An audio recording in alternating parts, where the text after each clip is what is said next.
The second topic, or the second skill set that you need to be proficient with, is architecture and design.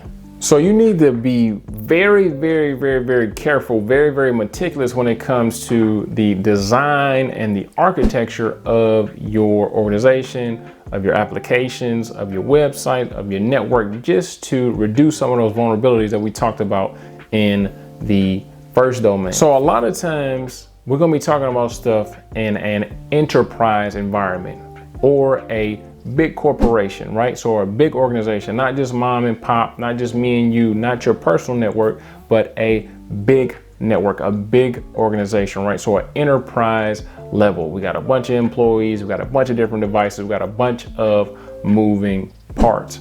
So you have to understand architecture and design and come up with security concepts for that organization, for that design. All right, so we got to come up with ways to secure devices, ways to secure data, what data is sovereign, what data needs to be saved, what data needs to be stored, what data needs to be deleted. So a lot of these different things come up in the architecture and design, and the way that you're going to figure out what you need to do on the exam and in real life is coming up with security concepts that's going to actually secure the architecture and the overall design of your organization. We're living in a world now where a lot of stuff is stored in the cloud. So the next thing that you need to be aware of, that you need to be abreast of, is how security may change from physical devices and physical data to actual data stored in the cloud, right? So data that's stored in the cloud is just as important and cause just as much damage as stuff that is stored on your local device. So you have to come up with security measures and security concepts to secure your data that is in the cloud. Also, there's something called virtualization, right? So you can actually use virtual machines, whether it's virtual PCs, virtual servers, instead of physical servers, to store your information or to just use for day-to-day purposes. Now, even though these virtual machines, we can't touch them, they are just as important as physical devices, because your information may be stored on these virtual machines, or a hacker may actually be able to take over these virtual machines, which is stored on a physical machine somewhere, whether it's a PC, whether it's a server. There may be a physical server and then 1,000 virtual servers on that server.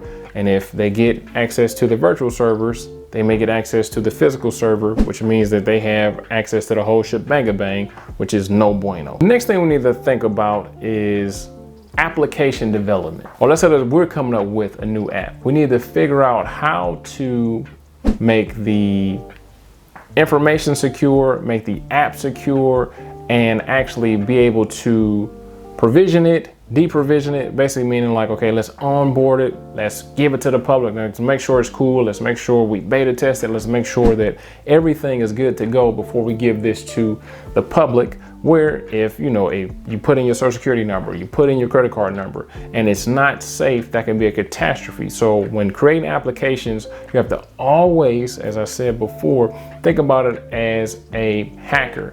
What vulnerabilities may be present on this application? So when you're developing an app, you always have to think and keep security in mind. Now, when we're talking about anything, whether it's an application, whether it's a network, whether it's a website, authentication and authorization. Authentication and authorization. So we always have to keep these two things in mind. We have to make these things fluid, but we have to make sure that they are secure. So authentication simply means that you prove that you are who you say you are, whether that's facial recognition, whether that's a username and password, whether that's a RFID tag, whatever you use, right?